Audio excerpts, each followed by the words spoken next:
Let your hot streak take flight. Put the spotlight on the unforgettable and raise a glass to winning moments. Resort to greatness at Terre Haute Casino Resort. This is Fox 59 Sports Overtime. Big dog. That's it. What they say? That boy, JT. Another job secured. Shout out to Lucas Oil.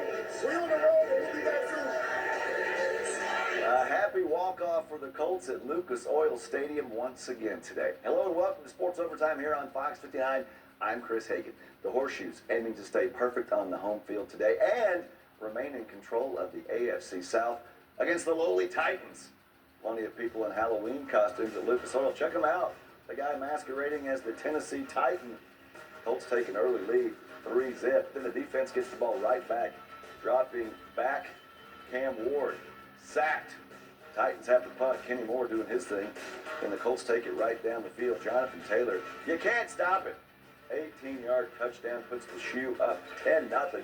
Tennessee cuts it 10-7, but then it's Michael Pittman Jr. showing off the skills first off his face mask and then making the catch later on the very same drive. Watch this catch. Maybe the catch of the year already. Interfered with, one arm, one hand, 2 feet down. That's a touchdown from 21 yards out. Colts on top, 17-7 at the break. Second half, Colts first offensive snap. How about JT? Just gets out in the open field and says, see you later, I got the speed, I got the footwork, I got the strength, I want to hold the ball all the way past the goal line, then do my crazy little dance. Touchdown. Horseshoes with plenty of breathing room, up 24-7. Later in the third, Daniel Jones on the move, spots Josh Downs, and he's getting down into the zone. Extends the lead to 31-7. Now it's just a name your score situation. Fourth quarter shoveled past JT, takes it 19 more yards. His third TD of the game. Colts up 38-7. Strong day for the defense as well. Titans on the verge of scoring late, but Chris Lamons picks off Ward in the end zone, and that is a wrap. For the second time this season, the Colts blow out the Titans 38-14, the final at Lucas Oil today, and our Dave Griffiths was there. The Colts have now scored more than 30 points 6 times in just 8 games after Sunday's win over the Titans. It's a credit to our guys, the way they're preparing each and every week. It's a credit to our coaching staff. You guys did a great job being focused today, handling business. It doesn't matter, what team we're playing or what the record is. 80-yard runs help, for sure. The way JT's playing, the way the guys up front are playing. You want to be that back that they can depend on, whether it's, hey, we need a big player, hey, we just need a yard. But how can you fit yourself into each and every single situation in order to play at a high level and get the job done? You might expect the team leading the NFL in scoring halfway through the season to have multiple games with multiple receivers over 100 yards. But this Colts team actually does not have one single receiver in any game over 100 yards, a fact that seems to annoy head coach Shane Steichen. We were 5 yards away today. We were talking about it on the sideline a little bit. And it was like, hey, you want that 100 yards? And it was like, I don't want to put you back out there. We didn't need it, right? And if I want to get 100 yards, I got to do it in just like in our actual game time. And then at the end of the game, when we're just trying to run out that clock, it's just not smart. As well as the Colts have started this year, they know the most important football is ahead of them. September, November, great. But I think the season starts November, December. Everyone in this league and the good teams continue to improve. So we know as we get through November and December, we'll need to continue to do that. We understand we're going to get everyone's best shot. So we got to come in each and every single week, look each other in the eyes, figure out how do we get better, how do we stay from getting complacent, because it's only going to get harder from here. Harder might be a welcome challenge for these Horseshoes after yet another double-digit victory. With the Colts, I'm Dave Griffiths. Hey, thanks a lot, Dave. Now let's bring in JMV from 93.5, 107.5 The Fan. John, we keep talking about the same thing each and every Sunday night. The Colts are pretty good.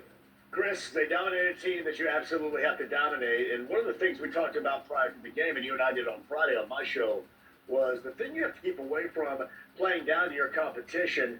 And this may not have been like an absolute great elite level A+ type of performance, but it was so good, and they didn't play down to the level of their competition. And their defense hangs in, but I will tell this. I'm concerned about it once it gets with greater competition, but my concern is decreased because their offense scores, I think, every time they touch the football. I don't know if that's always going to be the case, but right now, until further notice, Chris, their offense is their best defense. Nothing against the defense today, but that's the way that it is, and hopefully it's that way when the competition does scale up a bit. It's been the same recipe we've seen all season. It starts with Shane Steichen. It goes through Daniel Jones, distributes to the receivers, and oh yeah, you got Jonathan Taylor there in the backfield. Yeah, I know that Michael Pittman Jr. had a 95-yard receiving game, but, I mean, really, it is everybody involved right here. It is all hands on deck, and that's the way Shane Steichen has wanted it. That's what he's received with Daniel Jones, and they still continue to get that high level of play, and I think he's the MVP. You saw Jonathan Taylor do Jonathan Taylor things, Chris, again today. Now, I don't want to be the negative guy, but I like to be the negative guy. What do you think about the game's kind of a blowout, and you still have Taylor in there, kind of stat stuffing? You talk about workload. I know we saw that with Saquon Barkley last year. What do you think about JT being out there in games that are significantly in hand? I don't know if you thought about that until now. Have you? Really? I mean, should you have thought about that? Because, I mean, we're still trying to cobble together thoughts nationally that the Colts are still any good. You know what I mean? There may have come a point in time when you have to do that. I don't know if that point in time was today or has been in the past. But, again, I think we're just looking at this team being recognized now on a much larger scope. But maybe further down the road, you scale back that workload a little bit if the game time score dictates that particular tempo, I guess. I just know we see across the league in every sport there's always an unfortunate incident. We saw Scatterbo, however you want to say his name. He looks like he is done for the season. You hate to see a guy go down, especially a difference maker like Taylor, when you know you're going to need him down the road and there's going to be a lot more football to be played. Now we start thinking big picture as we approach that halfway point of the season. Next week you got a road game. Then after that you head over to Germany. So you could get that and hit that bye week. And if you're sitting there 8-9-1, I mean, the sky's the limit for this thing. Well, not only that, Chris, but you have the trade deadline. I'm assuming Chris Ballard's going to go out and do something with that defense. Again, I'm not harping on the defense, but it needs to get better. And whether it's the back end defensively or up front with consistent edge rushing, then I think that's something Chris Ballard's going to look into and will do. We may find something out later on this week regarding that prior to the trade deadline. But, yeah, we can look forward to that as well.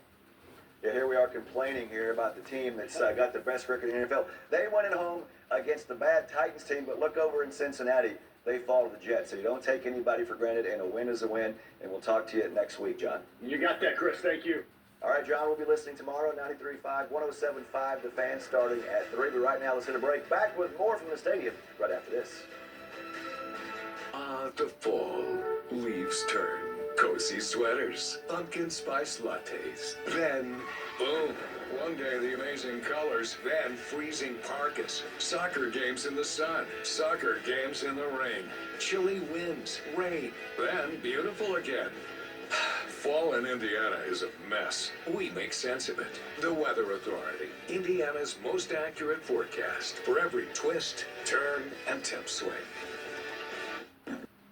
A popular Hancock County trail. A 6-1 versus 1-6 matchup in the NFL. It is easy to assume how said Sunday is going to go, and the Colts certainly did their part in this 38-14 win over the Titans. But it's the way Indy continues to win as they dismantle another opponent and claim once again not only the top spot in the AFC, but perhaps the title of best team in the NFL through Week 8. After an opening field goal, the Colts offense churned out two methodical drives, much like so many others this season, to build a double-digit lead. The Indy pass and run schemes complemented each other well on this Sunday. Daniel Jones and Tyler Warren for a 15-yard pickup moved it down the field. And Jonathan Taylor's 18-yard scamper for his first score of the day gave the Colts a 10-0 lead. It's a huge deal to be able to do both, and we've got to continue to work and progress both of them along the way, because defenses will study us and see what we're doing. And we're lucky we got really good coaches who have prepared us, have really good game plans week in and week out. Michael Pittman Jr. had a pair of highlight moments later in the first half, both of them on the same drive. A pass over the middle, Pittman had to concentrate on his own deflection, but he reeled it in to keep the drive alive. First one's kind of a funny catch. I mean, like, those are one of the ones that have a good ending. Like, you don't want to see the play again. Like, it's like skipping his go. And the touchdown pass to cap the sequence was amazing in multiple ways. A defender draped all over him. Pittman managed to cuff the pass with one elbow, and he held on to move the Indy score to 17 on the day. Pittman finishes with 8 grabs for 95 yards. The offensive line just held up good and gave me a great pass. And it was a perfect ball, and I was able to cradle it. One single play in the third quarter solidified Taylor's spot as the best offensive player in the league, and it would also be a one-play touchdown drive. Tiptoeing the sidelines and then sprinting to the end zone. 80 yards for the score, 153 on the ground for JT, and the chance of MVP filling up the stadium. I mean, you just see the plays blocked perfectly, and you usually end up with your one-on-one matchup. That's usually how most plays are intended, you know, like a man on a man, and then you're usually left with one. Taylor would get a third score before it was done, and the Colts once again leave little doubt. Their 4th win of 20-plus points this season. That's another mark that tops the NFL. You always want to start fast in this league. Every team, all 32 teams are trying to start fast and go win as many as you can. But I think the season starts November, December. And so that's where it really starts to pick up. You got to play your very best, starting in these next 2 months. What comes next is arguably the toughest part of the Colts' schedule. Next Sunday, they are at Pittsburgh. Coming up right before Thanksgiving, they go to Kansas City to face the Chiefs. Sandwiched in between there is the trip to Berlin.